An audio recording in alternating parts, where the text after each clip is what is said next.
짐승의 말을 알아듣는 아이. 옛날에 길짐승 날짐승은 물론이고 물고기의 말까지 알아들을 수 있는 아이가 있었어. 하루는 아이가 까마귀가 내는 소리를 들었지. 까악까악 소나무 아래 황소가 있다. 그래서 그곳으로 갔는데 사내들 서너 명이 도망을 가고 있었어. 아이의 임기척에 놀라 도망을 간 것이지. 사내들이 내팽겨친 도끼를 집어들고 갸우뚱하고 있었는데 포졸들이 닥쳤어. 윗마을 소가 없어졌다더니 내 놈의 짓이구나 하고 호통을 치며 아이를 잡았어. 아니에요. 저는 소를 훔치지 않았어요. 와서 보니 소가 나무 밑에 죽어 있었어요. 아무리 말해도 사람들은 아이를 믿어주지 않았어. 결국 아이는 소도둑으로 몰려 관아로 끌려갔지. 사또가 아이에게 물었어. 내 놈이 소를 훔친 것이 아니라면 나무 아래 황소가 있는 것을 어찌 알았단 말이냐? 아이가 우물쭈물 대답을 했어. 나무를 하러 산에 갔는데 까마귀들이 그렇게 말하는 것을 들었어요. 사또가 호통을 치며 물었어. 내가 그럼 짐승의 말이라도 알아듣는단 말이냐? 아이는 무릎을 꿇고 애원했어. 네, 저를 좀 믿어주세요. 저는 다른 동물의 소리도 다 알아들을 수 있어요. 그 말을 들은 사또는 한동안 물끄러미 바라보더니 이윽고 입을 열었어. 일단 저 아이를 옥에 가두어라. 저 아이의 말이 참말인지 거짓인지 내일 따져볼 것이다. 이튿날 사또가 커다란 의자에 앉아 있었는데 제비 두 마리가 사또 곁을 맴돌며 요란스럽게 제재거렸어. 아이를 불러서 사또가 물었지. 이 제비들이 지금 무슨 말을 하는 것이냐? 한마디도 빼지 말고 그대로 말해보아라. 사또의 명령에 아이는 머뭇거리며 말했어. 정말 제비의 말을 그대로 옮겨도 됩니까? 사또의 허락을 받고 아이는 제비의 말을 전했지. 이 못된 인간아, 털도 못 쓰고 고기도 못 먹을 걸 왜 붙잡아 두느냐. 내 새끼 내놔라. 라고 말하는데요. 그 말을 듣고 사또가 고개를 끄덕이며 옷소매에서 새끼 제비 한 마리를 꺼냈어. 그렇게 아이는 제비의 말을 맞추었고 사또는 아이를 풀어주었어. 하루는 아이가 또 산에 나무를 하러 갔다가 길을 잃었어. 길을 헤매다 보니 어느덧 밤이 되었지.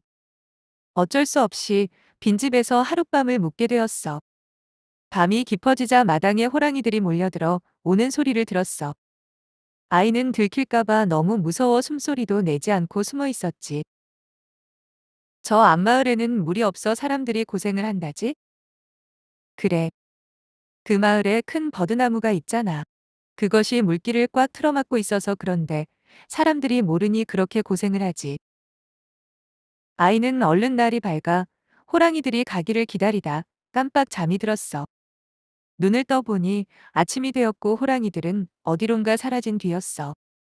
아이는 호랑이들이 말한 물이 없어 사람들이 고생을 한다는 마을을 찾아갔어. 그 마을은 정말 물이 없어서 난리였지. 농사도 지을 수 없고 밥을 해 먹을 수도 없고 마실 물조차 귀했지. 빨래를 못해 옷은 얼룩덜룩 더럽고 세수도 못해 얼굴들은 꾀죄죄했어.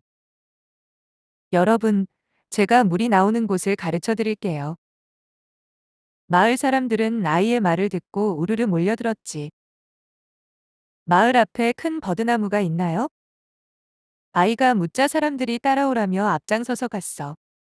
따라가 보니 그곳에는 호랑이들이 말한 큰 버드나무가 있었어. 이 버드나무를 뽑고 땅을 파면 물이 나올 거예요. 석자새치를 파세요. 마을 사람들은 아이를 빤히 쳐다보더니 버드나무를 뽑아내려고 애를 썼어. 한참 동안 애를 썼지만 커다란 버드나무는 쉽게 뽑히지 않았지. 한 사람이 화를 내며 말했어. 이 녀석, 우리를 놀리려고 거짓말을 한 거지? 아니에요. 조금만 더 힘을 내보세요. 다른 사람이 말했어. 혹시 모르니 나무를 뽑아봅시다. 사람들이 모두 달려들어 힘껏 잡아당기자 큰 버드나무가 뽑혔지. 하지만 물이 나올 기미가 보이지 않자 사람들이 화를 냈어. 그거 보시오. 저 어린 놈에게 속았구먼. 아이가 말했어. 아니에요. 석자새치를 더 파세요. 어떤 할아버지가 사람들을 달랬어. 어이, 화만 내지 말고 조금 더 힘을 내서 아이 말대로 석자새치 땅을 더 파봅시다. 사람들이 함께 힘을 내서 땅을 석자새치 더 파내려 가자 물이 콸콸 솟아나기 시작했어. 사람들이 기뻐서 소리를 질렀지. 마을 사람들은 너무 기뻐 고맙다고 인사를 하며 절을 하는 사람도 있었어. 그리고 고마움의 표시로 아이에게 많은 돈을 모아주었어. 아이는 서둘러서 집으로 돌아가고 있었어. 산길로 접어들자 노루 두 마리가 나무 아래서 이야기를 하고 있는 거야. 호기심에 아이는 이야기에 귀를 기울였지. 옆 마을 사람들은 참 안 됐어. 왜? 찢어지게 가난하게 사는데 자기들 옆에 금덩이를 두고도 모르고 있잖아. 금덩이가 어디 있는데? 요 옆 마을 산 아래 큰 바위가 있잖아. 그 밑에 금덩어리가 있어. 그것을 모르니 가난하게 살지. 아이는 그 이야기가 맞는지 알아보려고 얼른 옆 마을로 달려갔어. 노루들의 말대로 옆 마을은 찢어지게 가난한 마을이었어. 아이는 길에서 만난 부부에게 물었어. 이 마을에 큰 바위가 있어요? 그래, 있고 말고. 당신이 마을 뒷산에서 나무하고 내려오다 쉬는 바위 있잖아요. 아줌마와 아이가 아저씨를 번갈아 보며 말했어. 아, 그래. 저기 산 아래 마을 옆에 있는 큰 바위 말이지? 그런데 왜? 아저씨가 물었어. 저를 그 바위 앞에 데려다 주세요. 그 바위 아래 금덩어리가 있어요. 아이의 말을 듣고 마을 사람들이 여기저기서 하나둘 모여들었어. 사람들이 모두 믿는 눈치는 아니었지만 산 아래에 있는 마을 옆 큰 바위로 함께 갔어. 큰 바위가 턱 버티고 있었지. 마을 사람들은 큰 바위를 밀어내려고 흙을 파기 시작했어. 하지만 파고 파내도 금은커녕 아무것도 나오지 않았지. 화가 난 사람들이 투덜거렸어. 저놈 때문에 우리들만 고생했어. 아니에요. 조금 더 파야지 바위가 밀리잖아요. 바위 아래 있다니까요. 아이가 사정을 했어. 뭐라고? 더 파라고? 이 녀석 우리를 속이면 가만 놔두지 않을 테다. 조금 더 땅을 파내자 바위가 움직였고 사람들은 함께 힘껏 바위를 밀어냈지. 그곳엔 정말 빛나는 금덩어리들이 있었어. 마을 사람들은 기뻐서 소리쳤어. 그리고 아이에게도 금덩어리를 나누어 주었어. 아이는 집으로 돌아갔어. 하루는 아이가 고을 읍내로 놀러 나갔어. 한 곳에 사람들이 많이 모여 있었어. 아이가 호기심에 그곳에 가보니 벽에는 방이 붙어 있었지. 그리고 사람들이 많이 모여서 웅성웅성 떠들고 있었어.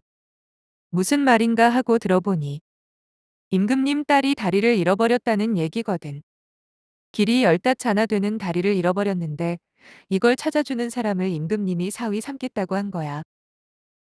옳지, 짐승들의 도움을 받아 내가 그 다리를 찾아서 임금님 사위가 돼야지. 하고 그날부터 다리를 찾는다고 부지런히 돌아다녔어. 하루는 산길을 가다 보니 원숭이 3마리가 시끄럽게 싸움을 하고 있었어. 보통 사람 귀에는 끽, 끽 하는 소리로만 들리겠지만 얘는 짐승 말을 알아들으니까 원숭이들이 뭐라고 하는지 환하게 다 알지.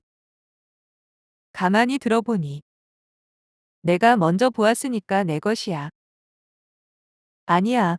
내가 먼저 주었으니까 내 것이야. 둘 다 틀렸어. 어디에 쓰는 물건인지 내가 알아맞혔으니까 내 것이야. 이러고 시끌벅적 싸우고 있었어. 아이가 원숭이들에게 다가가서 무얼 가지고 그렇게 싸우느냐고 물었어. 그랬더니 한 원숭이가 갓을 내보이면서 이 갓은 뭐든지 죽이는 갓이야. 이걸 머리에 쓰고 고개를 까딱하면 짐승이고 사람이고 다 죽어버리지. 그런데 이걸 서로 가지겠다고 저러지 뭐야. 하고 말했어. 다른 원숭이가 호미를 내보이면서 이 호미는 뭐든지 살리는 호미야. 이걸 가지고 등을 북 긁으면 짐승이고 사람이고 다 살아나지. 그런데 이걸 서로 가지겠다고 저러지 뭐야. 또 다른 원숭이가 채찍을 내보이면서 이 채찍은 뭐든지 평평하게 만드는 채찍이야. 이걸 탁 치면 산이고 강이고 모두 평평한 길이 돼버리지. 이걸 서로 가지겠다고 저러지 뭐야. 그러고는 셋이서 부탁을 했어. 무슨 부탁을 하는고 하니 셋이서 아무리 싸워도 결판이 나지 않으니 심판을 좀 해달라는 거야. 그래서 각과 호미와 채찍을 달래서 갓은 머리에 쓰고 호미는 왼손에 들고 채찍은 오른손에 들었어. 그러고는 자, 이제부터 다른 박질로 저 건너편 소나무까지 갔다 와. 제일 먼저 오는 원숭이가 이걸 다 가지는 거야. 했지. 원숭이들이 다른 박질을 했어. 새 놈이 소나무를 돌아서 달려오기에 너는 1등, 너는 2등, 너는 3등 하고 들어올 때마다 고개를 까딱까딱하며 등수를 매겼더니 그만 원숭이가 모두 그 자리에 발딱 넘어져 죽어버렸어. 갓을 쓰고 있다는 걸 깜빡 잊어버린 게지. 아이쿠, 이거 큰일 났구나. 하다가 보니 손에 호미를 들고 있는 게 생각났거든. 호미로 새 원숭이 등을 북북북 긁었더니 모두 다시 살아났어. 원숭이들이 아이고, 이러다가 우리 맘대로 못 살겠군. 가시고 홈이고 채찍이고 우린 다 필요 없으니 그건 너 가져. 하고는 숲속으로 가버렸어. 그래서 갓과 호미와 채찍을 가지고 갔어. 가다 보니 나무 위에서 까치가 울어. 보통 사람 귀에는 깍, 깍 하는 소리로만 들릴 테지만 얘는 날짐승 말도 알아들으니 까치가 살려주세요. 살려주세요. 하고 운다는 것을 다 알아들었지. 나무 위를 쳐다보니 커다란 구렁이 한 마리가 까치 둥지에 기어 올라가서 혀를 낼름거리고 있었어. 둥지 속에 있는 새끼 까치를 잡아먹으려고 그러는 거지. 어미 까치가 그걸 보고 애가 타서 울고불고 한단 말이야. 아이가 갓을 쓰고 구렁이를 쳐다보며 고개를 까딱하니까 그만 구렁이가 죽어버렸어. 구렁이가 죽으니까 까치는 살아난 거지. 어미 까치가 좋아라 하면서 우리를 살려주었으니 은혜를 갚고 싶은데 뭐 도울 일이 없니? 하고 물었어. 다른 사람 귀에는 그 말도 깍, 깍 하는 소리로만 들리겠지만 얘는 다 알아들었지. 임금님 딸이 길이 15자나 되는 다리를 잃어버렸다는데 그게 어디 있는지 아니? 우리는 여기서만 살아서 그런 걸 몰라. 하지만 황새라면 세상 구경을 많이 했으니 알지도 모르지. 그래서 또 걸어갔지. 한참 가다 보니 논가에 황새떼가 미꾸라지를 잡아먹고 있었어. 황새야, 황새야, 임금님 딸이 잃어버린 다리가 어디 있는지 아니?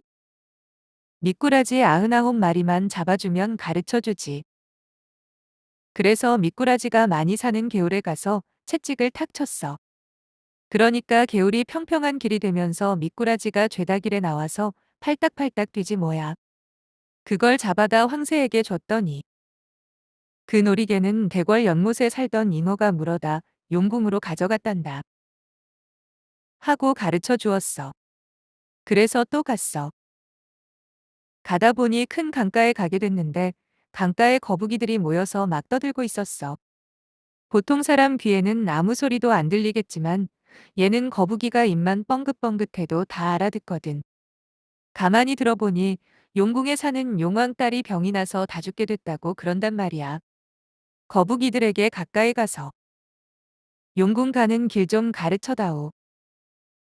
했더니 거북이들이 따라오라고 하면서 슬금슬금 물속으로 들어갔어.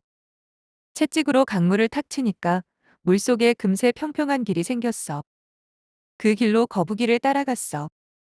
한참 가니까 용궁이 나왔어. 용궁에 들어가 보니 벌써 용왕의 딸이 죽어서 장례를 치른다고 울고불고 하는 거야. 용왕에게 가서 제가 따님을 살려보겠습니다. 하고서 죽은 딸의 등을 호미로 북 긁으니까 다시 살아나겠지. 용왕이 기뻐서 어쩔 줄을 모르면서 고마워했어. 내 딸을 살려주었으니 무슨 소원이든지 말하여라. 대궐에 살던 잉어가 길이 10닷자나 되는 다리를 가지고 온 적이 있지요. 그걸 돌려주세요. 그러니까 용왕이 곳간에 가더니 큰 상자를 하나 가져왔어. 상자를 열어보니 온통 놀이개가 수북이 들어있거든. 그 중에서 길이 10닷자 되는 것을 골라가지고 용궁을 나왔어. 이제 다리를 찾았으니 대궐로 임금님을 찾아가야지. 대궐에 가서 임금님에게 다리를 척 내놓았어. 여기 공주님 놀이개를 찾아왔으니 어서 결혼을 시켜주십시오. 그러니까 임금님이 낯을 찡그렸어. 아이가 너무 볼품이 없어서지. 부모도 없이 떠돌아다니는 아이가 옷이나 뭐 변변하겠어? 해지고 더러운 옷을 입고 있으니까 저런 거지 같은 아이를 어찌 사위로 삼겠는가 하고 생각한 거지. 그래서 임금님은 군대를 풀어 아이를 죽이려고 했어. 군인들이 아이를 잡겠다고 우르르 달려들었지. 아이가 얼른 갓을 쓰고 고개를 까딱까딱했어. 그러니까 군인들이 그 자리에서 발딱발딱 자빠져 죽고 말았지. 다 죽고 임금님만 남았어. 어찌할 테요? 약속을 지킬 테요. 안 지킬 테요? 그러니까 약속을 지킬 테니 제발 살려달라고 빌었어. 뭐 어떻게 해. 그래서 호미로 죽은 군인들의 등을 북북 긁어줬어. 그랬더니 모두 다시 살아났지.